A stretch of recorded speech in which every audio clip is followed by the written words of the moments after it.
சிறுகடிக்க ஆசை சீரியலில் டுடே எபிசோடில் நம்ம கிறிஷை பார்க்கறதுக்காக ரோகிணி வராங்க. ரோகிணி கிறிஷ் இருந்துட்டு ரோகிணியை பார்த்த உடனே, அம்மா வந்துட்டிங்களா, இப்படி அடிக்கடிக்கு வீட்டுக்கு வாங்கம்மா, அப்போ தான் எனக்கு ரொம்ப சந்தோஷமாக இருக்கும் அப்படின்ற மாதிரி சொல்லிடுறாங்க.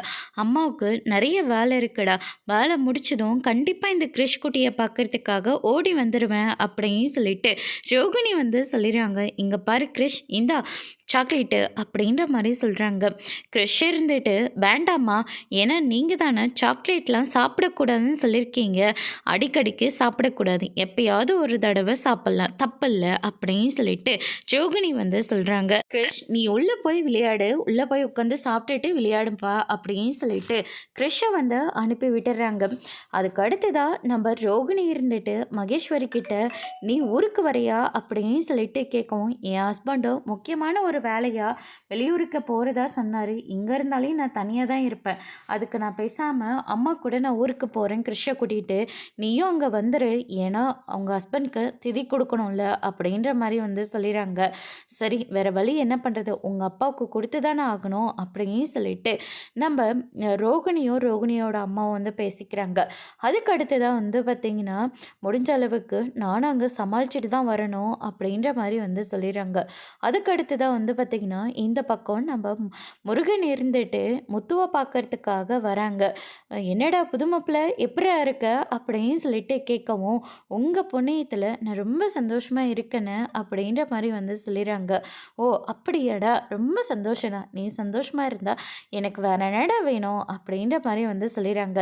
என்னடா ஏதோ முகம்லாம் ஒரு மாதிரியாக இருக்குது, உனக்கும் வித்யாவுக்கு ஏதாவது பிரச்சனையா? அதெல்லாம் ஒன்றும் இல்லைன்னு, நாங்கள் 2 பேரும் ரொம்ப சந்தோஷமாக இருக்கோம், ஊரில் இருந்து சொந்தக்காரங்க 2 பேர் வந்திருக்காங்க, இன்னும் குழந்தை இல்லை, அவங்களுக்கு கொஞ்சம் ட்ரீட்மெண்ட்காக இங்கே வந்திருக்காங்க, ஆனால் என்னால் கூட இருந்து பார்த்துக்க முடியலன்னு, ஏன்னா நான் ஆஃபீஸ் வேலையாக பெங்களூர் வரைக்கும் போக வேண்டியதாக இருக்குது, 3 நாள் இங்கே தான் ஸ்டே பண்ண போகிறாங்க, 3 நாளும் அவங்களுக்கு ட்ரீட்மெண்ட் இருக்குன்னு, அதனால் நீங்கள் கூட கொஞ்சம் இருந்து பார்த்துக்கிறீங்களா அப்படின்னு சொல்லிட்டு கேட்கவும், என்னடா சொந்தக்காரங்கன்னு வேற சொல்லிட்டேன், குழந்தை இல்லைன்னு வேற சொல்லிட்டேன், அதனால் கண்டிப்பாக நான் உங்கள் கூட இருந்து பார்த்துக்கிறேன், உனக்கு சொந்தக்காரங்கன்னா அது எனக்கும் சொந்தக்காரங்க தானே அப்படின்ற மாதிரி முத்து சொல்லிடுறாங்க.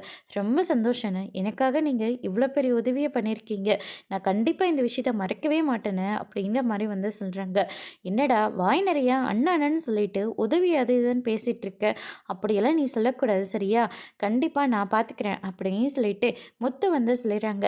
சரிங்கண்ணே, இந்த விஷயத்த நான் உங்ககிட்ட சொல்லிடுறேன், அதே மாதிரி நீங்கள் கொஞ்சம் அவங்கள பத்திரமா பார்த்துப்பேன்ற ஒரு நம்பிக்கையில் தானே விட்டுட்டு போகிறேன் அப்படின்ற மாதிரி நம்ம முருகன் சொல்லிடுறாங்க. அதுக்கு அடுத்து தான் பார்த்திங்கன்னா, நம்ம சேகர் இருந்துட்டு முத்துக்கு கால் பண்ணுறாங்க. சொல்லு சேகர், பாட்டி தாத்தாலாம் எப்படி இருக்காங்க அப்படின்னு சொல்லிட்டு கேட்கவும், நல்லா இருக்காங்க, பாட்டிக்கு ஒரு 2 நாளைக்கு முன்னாடி ரொம்ப உடம்பு சரியில்லாமல் போச்சு, இப்போ படுத்த படுக்கையாக இருக்காங்க, இத்தனை நாள் யாரோட துணையும் இல்லாமல் இருந்தாங்க, இப்போ எல்லாரையும் பார்த்ததுக்கப்புறமா உங்களுக்கு இப்படி ஆயிடுச்சு அப்படின்ற மாதிரி சொல்லிடுறாங்க.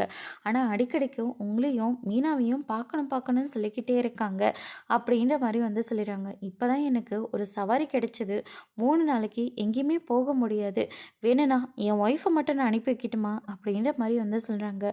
அவங்க உங்களை சொல்கிறத விட உங்கள் ஒய்ஃபை சொல்கிறது தான் அதிகம், அதனால் அவங்க மட்டும் இருந்து ஒரு 2 நாளாக இருந்து பார்த்துக்க சொல்லுங்கள் அப்படின்ற மாதிரி சொல்லிடுறாங்க. சரிங்க, நான் அப்படியே சொல்லிடுறேன், நான் மீனாவுக்கு ஃபோன் பண்ணி வர சொல்கிறேன், நீங்கள் மீனாவை மட்டும் கூப்பிட்டுக்கோங்க அப்படின்ற மாதிரி முத்து சொல்லிடுறாரு.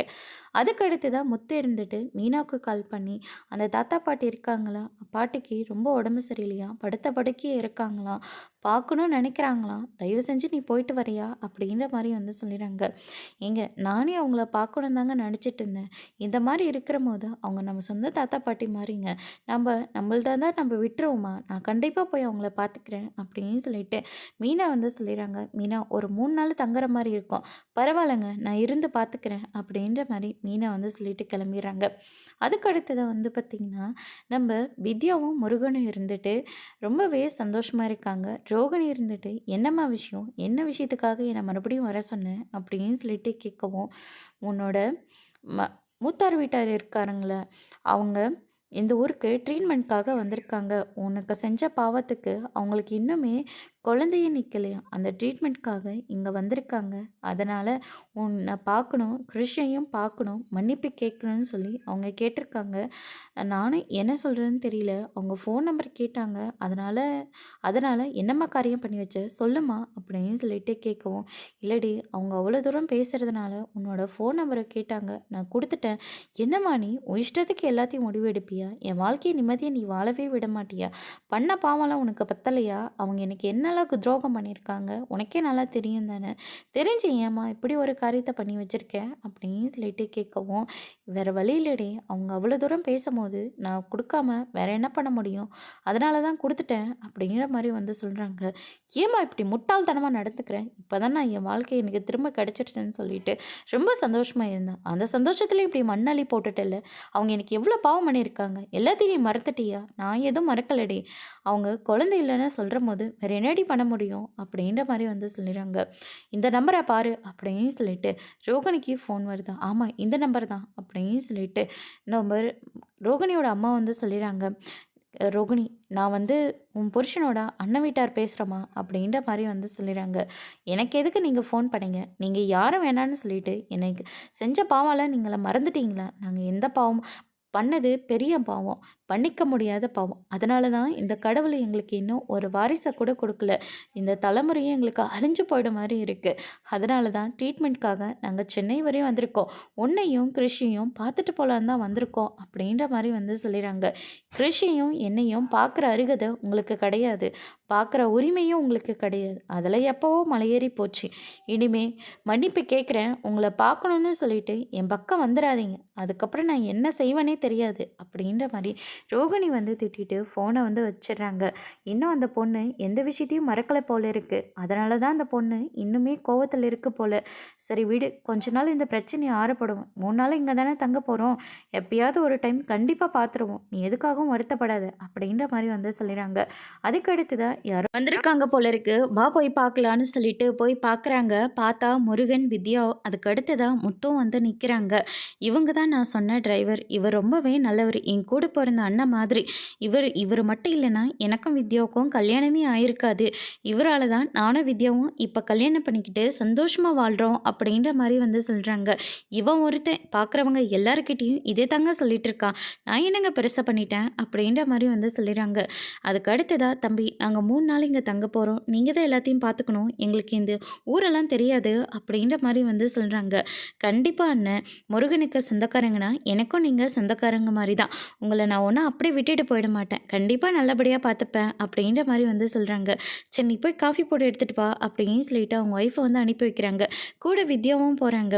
என் மூத்தர பொண்டாட்டியே நான் புள்ளத்தாச்சி பொண்ணுன்னு கூட பார்க்காம நான் வீட்டை விட்டு வெளியே துரத்துட்டேன். அந்த பாவத்தில் தான் எனக்கு இன்னுமே குழந்தை நிற்கவே இல்லை.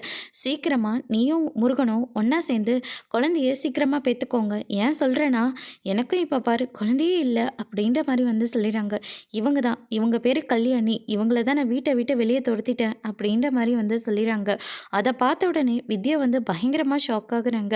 அதுக்கடுத்து தான் வித்யா இருந்துட்டு, என்ன ரோகிணி ஊர்ல இருந்து சொந்தக்காரங்களாம் வந்திருக்காங்க போல இருக்கு. அது எப்படி உனக்கு தெரியும்? ஏன் தெரியாம முருகனுக்கு அவங்க தூரத்தை சொந்தமா யார் கூட போயிருக்காங்க தெரியுமா? ட்ரீட்மெண்ட்காக முத்துவா தான் பேசி விட்டுருக்காங்க. கூடிய சீக்கிரமா நீ மாட்ட வேண்டிய நேரமும் வந்துருச்சு. என்கிட்ட ஃபோட்டோ காட்டின மாதிரி அவங்கக்கிட்டேயும் ஃபோட்டோ காட்டினாங்கன்னா உன் மொத்த ஜாலியும் முடிஞ்சு போச்சு அப்படின்ற மாதிரி வந்து சொல்லிடுறாங்க. இதை கேட்ட உடனே ரோகிணி வந்து பயங்கரமாக ஷாக் ஆகுறாங்க. அதோட இன்னைக்கான எபிசோட் முடிச்சிருக்காங்க. இனி சிறகடிக்க ஆசையில் அடுத்தடுத்து என்னெல்லாம் நடக்க போகுதுன்றதை வெயிட் பண்ணி பார்க்கலாம். தேங்க்யூ.